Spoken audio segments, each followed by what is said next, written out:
Innal hamdalillah nahmaduhu wa nasta'inuhu wa nastaghfiruh wa na'udzu billahi min shururi anfusina wa min sayyiati a'malina. May yahdihillahu fala mudilla lahu wa may yudlilhu fala hadiya lahu.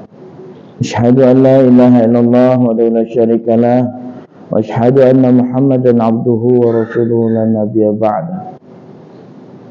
Allahumma salli ala sayyidina Muhammad wa ala ali sayyidina Muhammad. Wallahu ta'ala fil Qur'anil azim. Tabarakalladzi bi yadihi al-mulku wa huwa ala kulli syai'in qadir. Alladzi khalaqal mauta wal hayata liyabluwakum ayyukum ahsanu amala wa huwal azizul ghafur. Qala an-nabiy sallallahu alaihi wasallam, man shalla alaihi salatan sallallahu alaihi wasallam, atau kama qala Nabi sallallahu alaihi wasallam.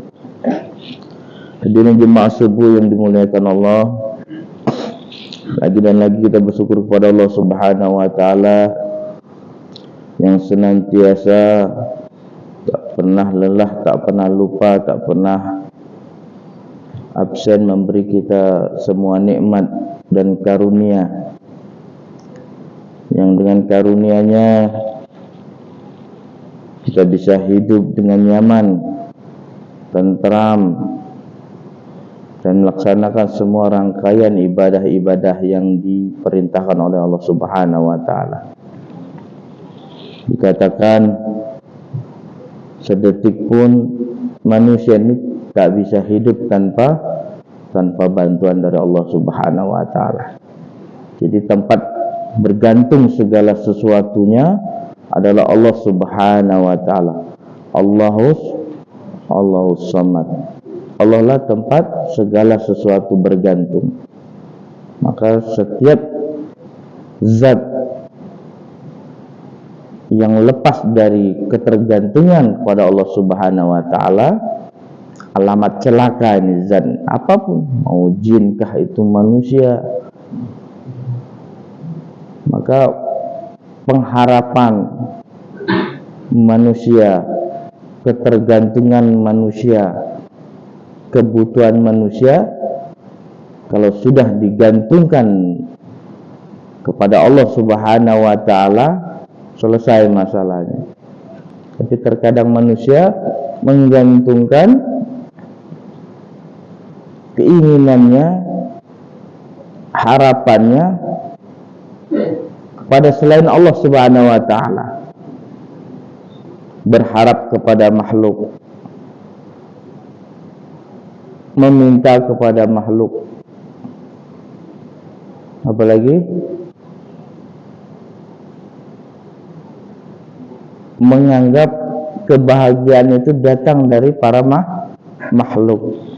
Kalau nggak ada si fulan, saya nggak bisa apa-apa. Kalau nggak ada si anu, saya nggak bahagia. Ini kalimat-kalimat yang membuat Allah murka. Dalam kitab Sulamut Taufik ini disebut kalimat kufur. Bahkan di dalam kitab itu kalimat ini sudah membuat kita keluar daripada ketauhidan. Nggak ada uang, emang apa, gimana istilahnya? Emang uang bukan segalanya, tapi segalanya butuh. Nah, ini bahaya kalimat ini. Keyakinan kita atas segala sesuatu selain Allah itu sudah kena itu. Segalanya pasti butuh Allah. Jangan menukar Allah dengan uang. Hebat ya? Memang uang bukan segalanya, dan segalanya tidak butuh uang. Apa contohnya? Orang sakit itu nggak butuh uang, nggak bisa dia cari uang. Tapi nggak ada ceritanya orang sakit itu rezekinya terhenti.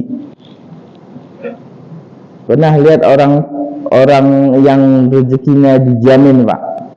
Ada 5 jenis manusia yang rezekinya dijamin tanpa ikhtiar. Yang pertama, anak bayi. Adakah bayi ikhtiar? Mau minta enggak minta, lapar enggak lapar, orang tuanya senantiasa memberikan makanan, menyampaikan rezeki anak tanpa diminta.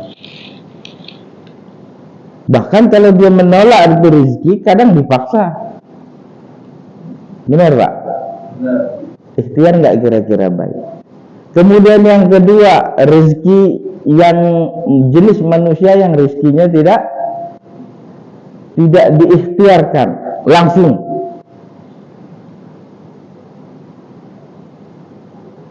Yang kedua, orang sakit. Orang sakit ini mau dia 10 tahun sakit, orang tua kita sakit, nggak ikhtiar lagi, maka dijamin tanpa ikhtiar, datang sendiri.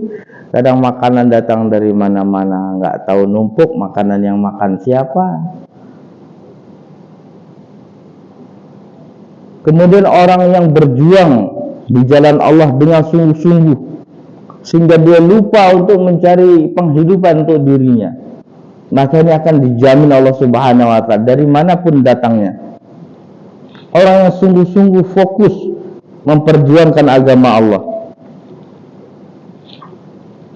kayak kiai, guru-guru tasawuf, apalagi guru tarekat, itu nggak ada kerjaannya, tapi kayaknya mewah-mewah aja ya kiai. Kalau ustadz kayaknya masih harus ikhtiar ya kayaknya kalau ustadz ya. Kalau kiai ulama besar itu nggak ada ikhtiarnya, maka dijamin Allah Subhanahu wa Ta'ala. Dan beda. Udah berapa itu? 3.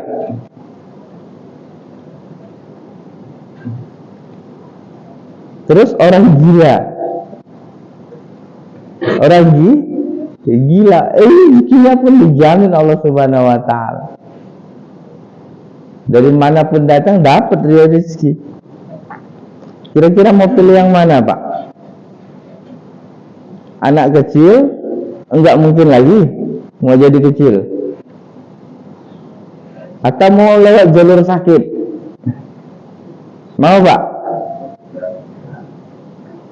Apa nih, mau jadi gila? Yang mana mau pilih? Mau jadi gila enggak? Enggak. Satu-satunya yang memungkinkan, yang masih ada kehormatan di dalamnya adalah menjadi manusia yang fokus memperjuangkan agama.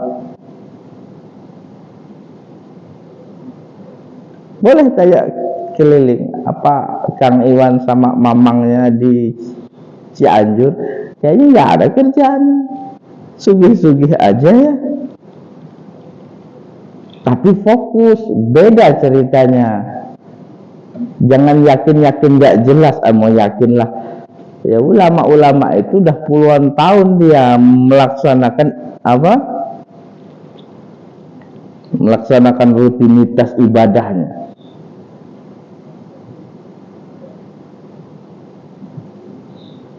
Yang terakhir tuh kalau tidak salah orang yang hafiz Quran ya. Ya Bu ya, pernah dengar ini, bayan ini? Orang yang hafiz Quran itu.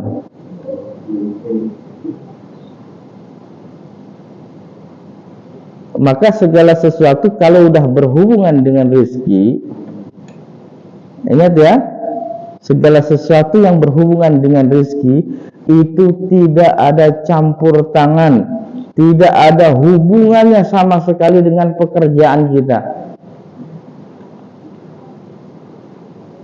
Memang diperintahkan manusia itu untuk berikhtiar. Berikhtiarlah sekuat mungkin. Maka setiap tetes keringat itu akan menjadi ibadah, menjadi pahala di sisi Allah Subhanahu wa Ta'ala. Tapi terkadang yakin manusia ini berubah.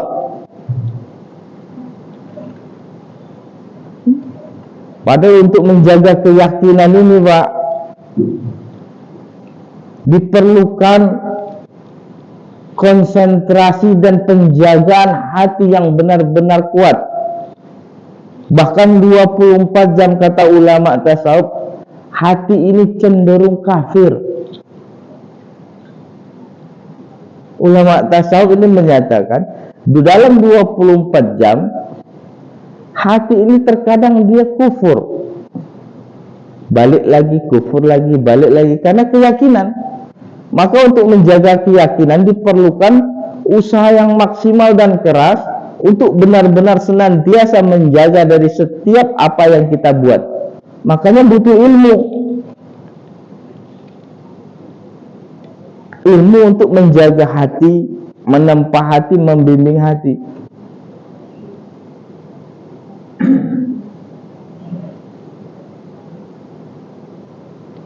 Saya nggak akan kenyang kalau nggak.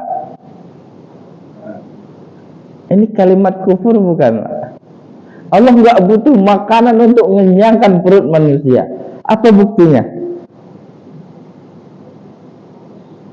Pernah dengar Ashabul Kahfi di dalam goa berapa tahun? 300 tahun lebih. Makan nggak? Minum nggak? Kelaparan nggak? Enggak, kehausan pun enggak. Allah enggak butuh makhluk untuk mencukupi makhluknya. Api bisa membakar. Sesuatu terbakar karena Allah. Api itu enggak akan bisa membakar kalau enggak ada izin dari Allah. Dan api itu meminta izin, berhajat kepada Allah Subhanahu wa taala untuk membakar. Ini kalimat-kalimat iman untuk dijaga. Remeh kayaknya. Kata Pak Johan, apa? Ini gimana nih? Siapa yang nanam? Tumbuh sendiri. Sebenarnya nggak ada cerita sendiri tumbuh sendiri. Ini bahayanya. Makanya untuk menjaga segala sesuatu agar tetap lurus, memang benar kata Imam Ghazali, hidup kalau mau benar ini, hiduplah seperti engkau berjalan di atas rumput yang penuh duri. Apa maksudnya? Jalan di atas rumput yang penuh duri. Bagaimana cara jalannya?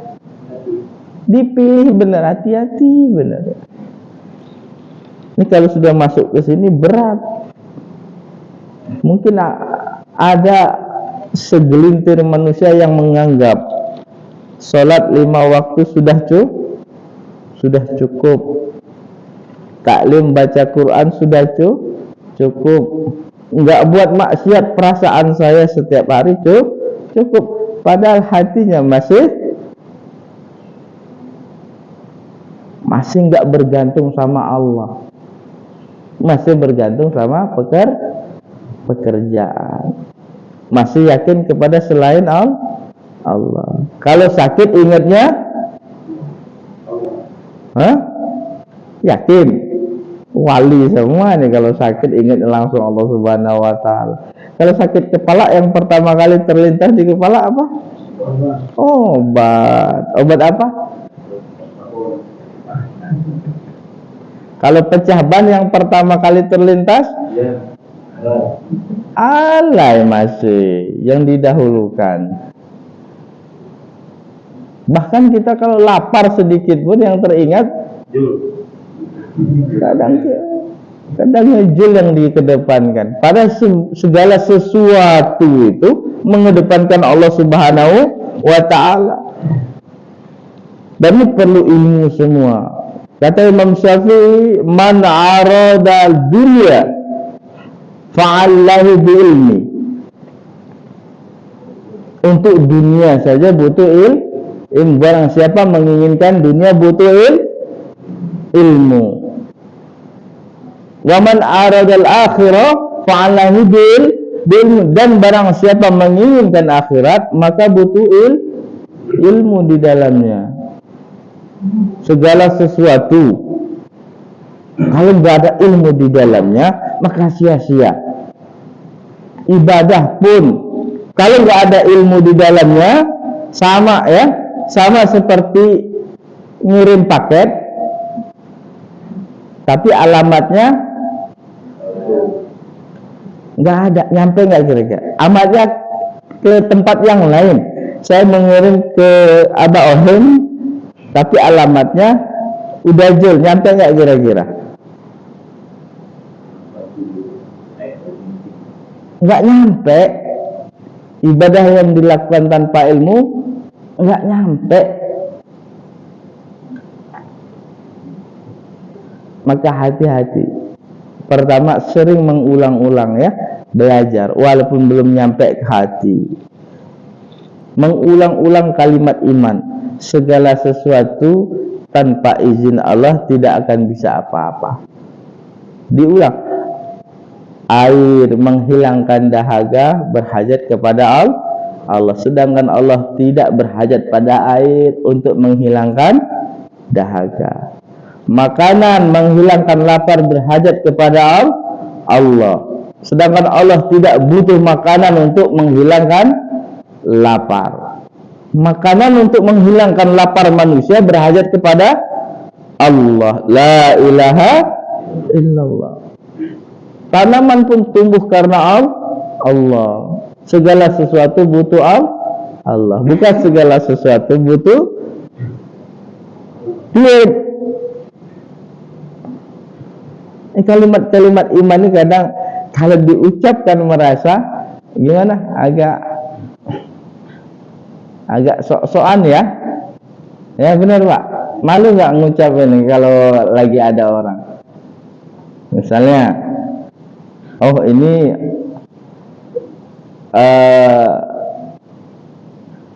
gemuknya tanaman atau hewan saya ini Allah Subhanahu wa Ta'ala yang buat gemuk.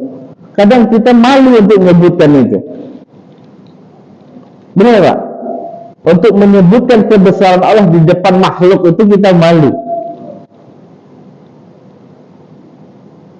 Tapi untuk menyebutkan kebesaran makhluk itu di depan makhluk, kadang-kadang semangat kita. Semangat luar biasa.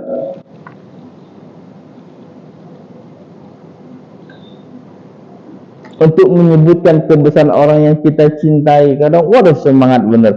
Kalau untuk menyebutkan kebesaran Allah di depan orang lain, kita malu. Perasaan dianggap sok lah, segala macam lah, sok alim lah. Maka jangan malu-malu, belajar setiap harinya sekali-sekali minimal ada kalimat iman yang kita sampaikan kepada orang, yakni kebesaran Allah Subhanahu wa Ta'ala. Siap hadirin? Siap. Ya, belajar menyampaikan kebesaran Allah. Kalimat iman.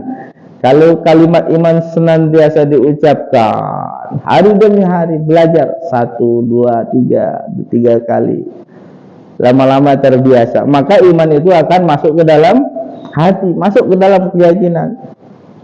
Kenapa kita yakin sama duit Pak? Kenapa duit itu masuk ke dalam hati sampai ke akar-akar? Kenapa itu Pak? Karena yang kita pikirkan, kita risaukan setiap hari ini adalah duit. Semua pekerjaan kita, gerak tubuh kita, hampir 80% urusannya untuk duit. Pembicaraan kita arahnya pasti untuk mendapatkan duit. Maka timbullah hari demi hari mengucapkan untuk duit ini, duit ini, kerjanya untuk duit, segala duit. Timbullah keyakinan atas duit. Maka nanti matinya duit. Segala sesuatu yang diucapkan, dikerjakan hari demi hari akan masuk keyakinan itu ke dalam hatinya.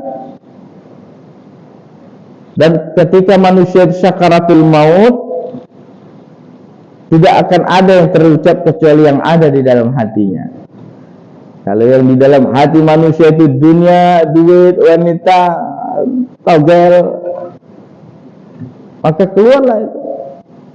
Gak bisa direkayasa. Sangkanya mudah mengucapkan kalimat la ilaha illallah ketika sakaratul maut. Enggak mudah. Apa yang ada di dalam hatimu itu dikeluarkan. Namanya mabuk. Sakarat itu artinya mabuk. Sakaratul maut, mabuk kematian. Kalau hati juga penuh isinya dunia, maka nanti keluarnya dunia. Kalau lagi mabuk kematian. Tapi kalau hati kita merindukan akhirat, berusaha berjuang agar Allah Subhanahu wa taala kebesarannya masuk ke dalam hati. Kecintaan kepada Allah setiap hari diupayakan. Hari demi hari berusaha menyampaikan kalimat-kalimat iman agar iman ini masuk, maka insya Allah mudah-mudahan di dalam hatinya tertanam kebesaran Allah, iman kepada Allah, dan pada saat dia mabuk kematian atau sakaratul maut akan keluarlah kalimat-kalimat iman. Barang siapa di akhir hayatnya mengucapkan kalimat la ilaha illallah, apa? Maka ya, maka dia boleh masuk surga dari pintu manapun dia suka. Ini janji Allah. Man akhirul kalam la ilaha illallah. Barang siapa di akhir hayatnya mengucapkan la ilaha illallah, dakhalal jannah, maka dia masuk surga. Tapi enggak mudah urusan itu, enggak bisa direkayasa, enggak gampang. Bentuklah hati dari sekarang. Bagi orang yang sudah hidupnya lama, ya, berkutat dengan dunia lama, bentuklah dari sekarang. Boleh kerja dunia enggak masalah, tapi jangan kerja dunia, ubah dunia itu jadi akhirat. Ubah niatnya menjadi akhirat. Niatnya nyari dunia untuk apa? Niatnya nyari duit untuk apa? Bisa jadi akhirat. Dunia itu bukan pekerjaan. Pekerjaan dan ikhtiar manusia itu bukan dunia kalau pintar caranya. Pekerjaan kita itu bukan dunia kalau kita niatnya bukan ke sana. Kalau niatnya untuk menafkahi keluarga misalnya, untuk menjalankan perintah Allah, maka tidak ada dunia di dalamnya. Tapi kalau untuk berlebih-lebih, untuk bermewah-mewah, untuk kesenangan pribadi, ini baru namanya dunia. Paham ya Bapak-bapak ya? Maka hati-hati dengan hatimu sendiri.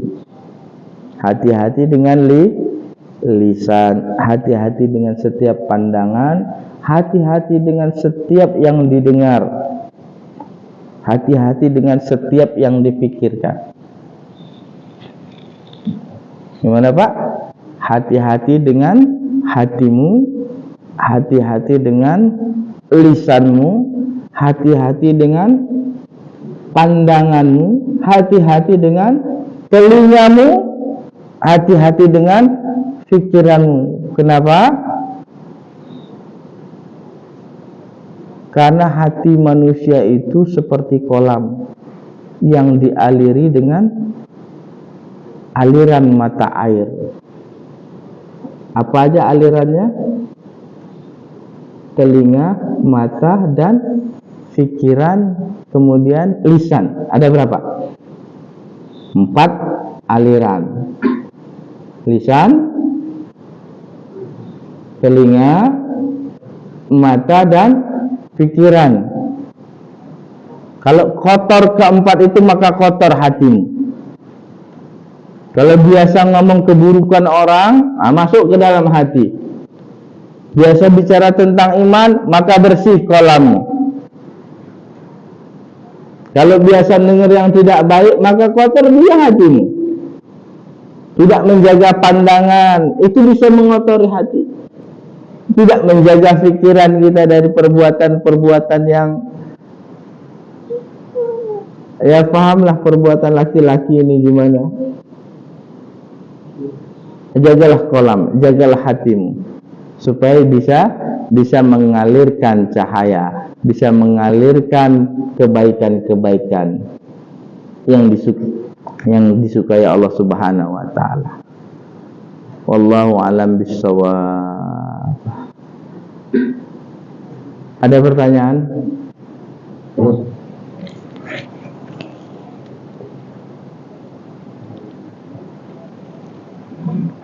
Pertanyaan bebas ya, Pak.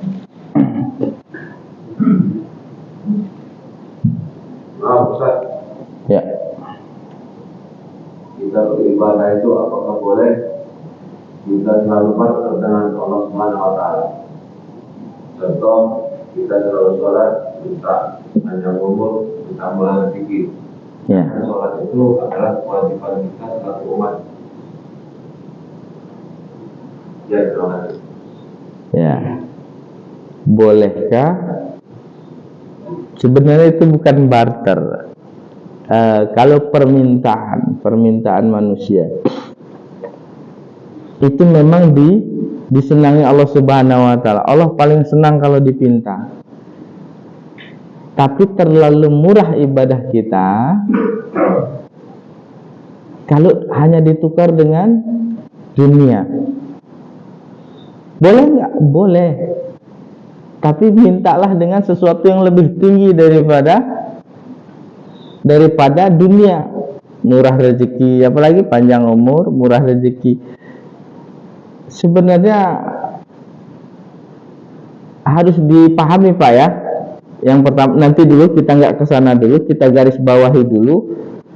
Jodoh, rezeki, maut itu sudah ditakdirkan sebelum manusia dilahirkan, sudah ditetapkan. Jadi manusia itu mau minta panjang umur itu nggak bisa. Yang ada keberkahan dalam umur. Karena manusia sebelum diciptakan, 500 tahun sebelum diciptakan, manusia itu telah ditetapkan 3 jenis kehidupannya yang harus dia jalani. Apa? Tentang waktunya di dunia berapa lama, rizkinya berapa banyak, dan siapa jodohnya. Nggak bisa mundur, nggak bisa maju. Tapi kalau minta keberkahan dalam umur, supaya umur itu bermanfaat untuk akhiratnya, umur itu bisa digunakan dalam perjuangan untuk menegakkan agama Allah. Boleh. Kemudian rezeki sudah Allah tetapkan juga. Jumlahnya tidak akan bertambah dan tidak akan berkurang. Kata Imam Syafi'i, manusia itu tidak akan bertambah rezekinya meskipun dia pontang-panting kerja dari pagi sampai pagi lagi, dan tidak akan berkurang rezeki manusia itu walaupun dia hanya di rumah tidur saja. Ini kata Imam Syafi'i, bukan kata saya. Saking dia menetapkan rezeki itu adalah sudah ditentukan. Boleh nggak kita doa, ya Allah, minta sesuatu ditukar dengan ibadah, ditukar dengan ibadah kita. Ada seorang ulama tasawuf menguji tentang bab itu, tapi bahasa doanya bukan seperti itu, tidak menukar global. Contohnya, dia mengucapkan 100 subhanallah. Ya Allah, tukarlah 1 subhanallah saya dengan kebaikan dunia saya. 1 subhanallah saja, nggak usah lebih. Maka malamnya dimimpikan dia berada di dalam surga, kemudian salah satu istana itu ada yang bolong. Ini bagus benar ini istana, kenapa bolong? Ditanya, akhirnya dijawab, karena ada 1 subhanallahmu ditukar dengan kenikmatan dunia. Maka sadar dia, istighfar, tobat, nggak mau lagi menukar kebahagiaan akhirat ditukar dengan kebahagiaan dunia. Ya, gimana caranya? Jangan pernah barter dengan Allah dengan ibadahmu. Tapi minta sajalah, jangan tukar-tukeran. Gimana cara mintanya? Senengin Allah dulu. Senengin Allah gimana? Sholat, misalnya sholat hajat. Tapi bukan mau nuker sholat sama kebutuhan ya. Jangan pernah menukar sholat dengan kebutuhan. Sholat ini bukan untuk tukeran, tapi untuk menyenangkan Allah. Paham? Untuk menyenangkan Allah. Kalau Allah sudah senang, mintalah sebanyak-banyaknya. Allah senang dipinta. Mintalah kepadaku, kata Allah. Jangan bosan-bosan minta sama Allah, bergantung sama Allah. Pasti Allah beri. Kalau nggak bisa Allah beri di dunia karena ada keburukan di dalamnya, Allah akan ganti dengan yang lebih baik. Maka minta saja, nggak usah ada bahasa, ya Allah, saya tukar ibadah saya dengan dunia. Nggak usah. Minta saja sudah cukup, Allah sudah senang. Ya Pak ya, minta saja itu Allah sudah senang. Berarti dengan mintanya kita kepada Allah, kita tuh tahu tempat kemana kita minta, dan Allah senang. Hambaku, kau minta kepadaku, berarti dianggap Tuhan. Berarti engkau telah menganggapku Tuhan. Maka lihatlah apa yang akan aku berikan. Pasti yang lebih baik. Kalau nggak bisa dikabulkan di dunia, mungkin di akhirat. Dan sebaik-baiknya terkabul doa itu di akhirat. Maka nggak pernah merugi orang yang meminta kepada Allah Subhanahu wa Ta'ala. Paham sampai sini? Ya. Yang lain? Amalan apa yang membuat Allah senang? Yang disukai Allah. Ini kalau mau menurut hadis, amalan apa? Pernah Nabi Musa bertanya, amalan apa yang membuat engkau senang? Ini amalan lisan atau amalan perbuatan? Perbuatan.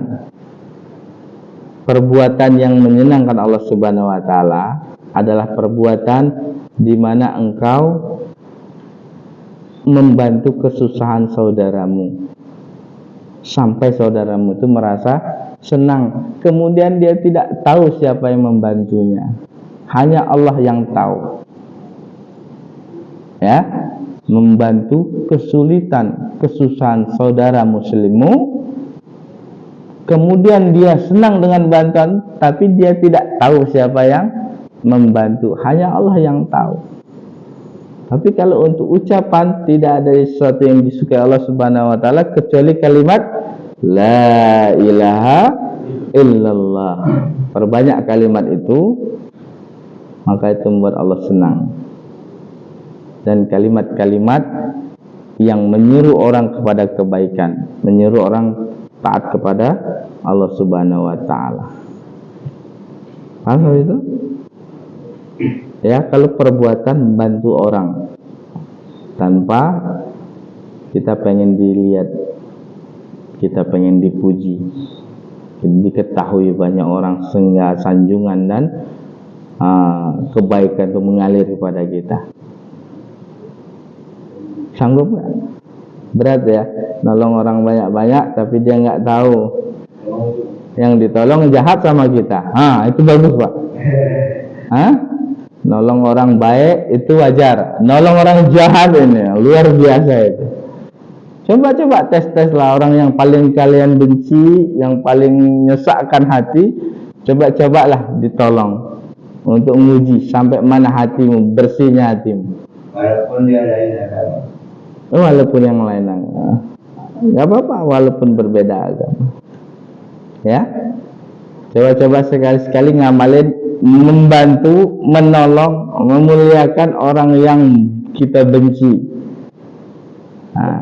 Lihat hatimu nanti sampai mana hatimu nanti. Kalau mau nguji hatinya bagus apa enggak, coba jajal dulu ya. Siapa kira-kira pasti tahu nih. Ketika saya bilang seseorang, saya udah tergambar mukanya itu. Si fulan ini. Coba jajal sekali-sekali, bantu orang yang kalian paling benci.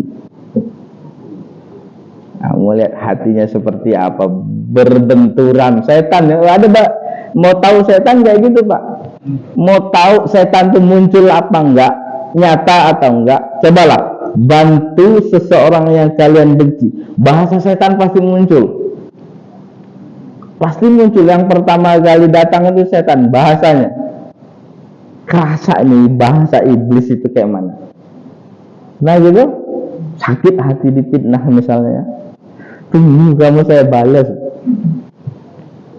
kasih amplop, kasih duit, balasannya gitu. Nanti setan datang, ngapain kamu goblok amat, ini kata setan, mending kamu kasihin ke fulan. Ini untuk menyiksa hati yang jelek, untuk memberi pelajaran kepada hati yang busuk, hati yang buruk. Gimana caranya? Hukum hati itu. Gimana cara hukumnya? Berbuat baik kepada orang yang jahat sama kita. Sanggup nggak? Hah? Berat ya? Untuk berbuat baik sama orang baik aja payah, bagi berbuat baik sama orang yang jahat, lagi jahat sama kita.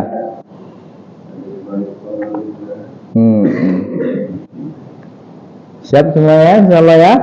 Berusaha belajar, semua belajar. Maka barang siapa yang menetapkan hidupnya senantiasa belajar, maka ada kesalahan dalam tiap ibadah, kita punya hujah di sisi Allah. Apa jawabannya kalau ditanya?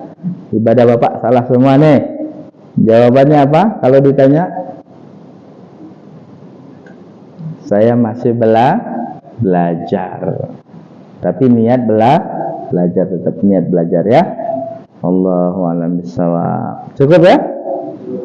Semoga Allah Subhanahu wa taala ampuni dosa kita, dosa orang tua kita, dosa saudara-saudara kita, adik-adik kita, kakak-kakak kita, paman bibi kita, semua keluarga kita. Semoga Allah selesaikan masalah kita, bersihkan hati kita dari kebencian. Semoga Allah Subhanahu wa taala beri hidayah pada orang-orang kampung kita, orang yang membenci kita, orang yang memfitnah kita, orang yang menggibah kita, orang yang tidak suka sama keluarga kita. Semoga Allah Subhanahu wa taala beri mereka hidayah dan mematikan mereka dalam husnul khatimah.